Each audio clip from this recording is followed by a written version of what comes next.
বোম্বের আলু ভর্তা। এটি বোম্বে কোম্পানির জনপ্রিয় প্যাকেটজাত একটি প্রোডাক্ট যা আলু ভর্তা নামে পরিচিত রয়েছে।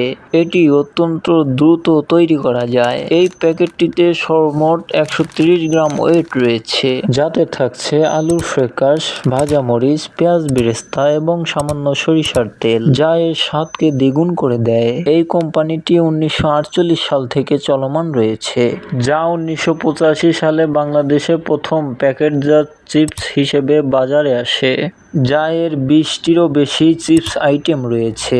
এটিতে মূল্য 135 টাকা রয়েছে, যা সামান্য একটি আলু ভর্তার জন্যে।